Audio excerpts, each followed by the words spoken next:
Yeah, we moved July. in July, and It a was year very hot July. later, we were told by the televisions that it was the worst drought you guys had in like 10 years or whatever. Mm-hmm.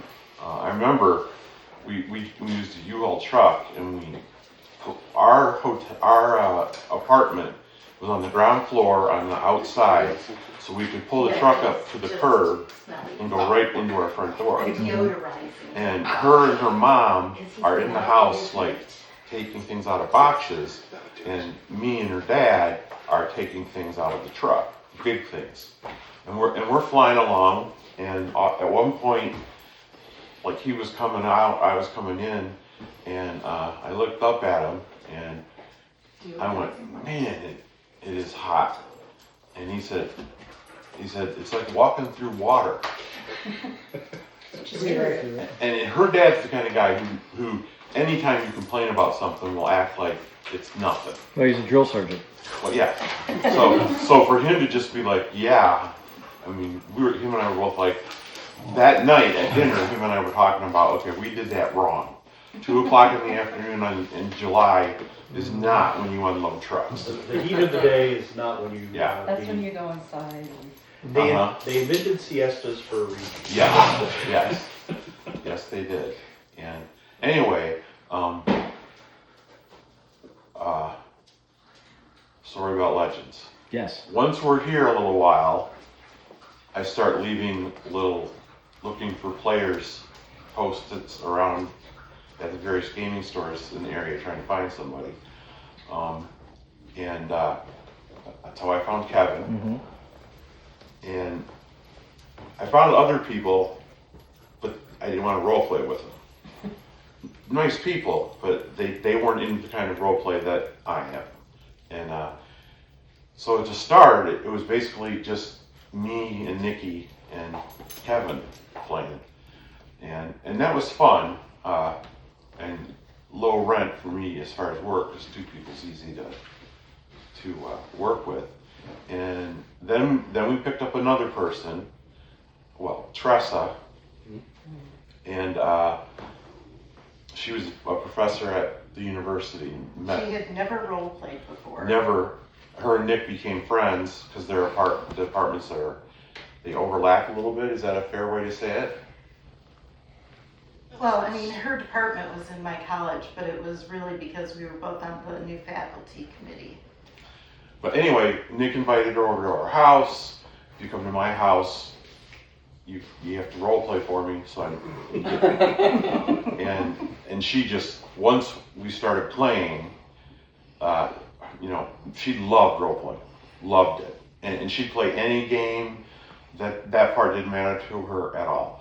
So I'm like, okay, I'm ready to do something serious, fantasy now, not just horsing around. And I've been working on a new campaign, and I had this great epic suite thing where this country of mostly humans and some hobbits was located across this big river from where the Gnolls live.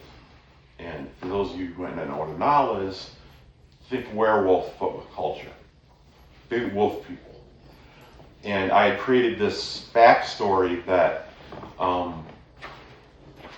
there used to also be orcs that lived in this area, and the 3 just continued to kill each other all the time until finally some wizard came along and negotiated a peace, a non-hostility contract. And you don't cross the river to our side, we don't cross the river to your side, blah, blah, blah. But every decade or 2, the Gnolls would break that and start raiding the human stuff. And then the humans would get revenge. And so the peace was limited at best. And the adventure I wanted to run was the group was going to be in the middle of the resolving of that problem. And when we rolled up characters, I don't know who came up with the idea. Nikki immediately wanted to be a tree woman, which was a cleric. Mm-hmm. But they worship trees, but she was a cleric.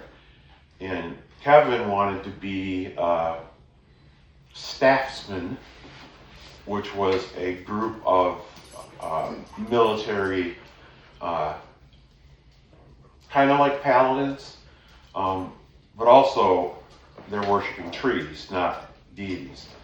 And in the trees invite you to become a staffsman.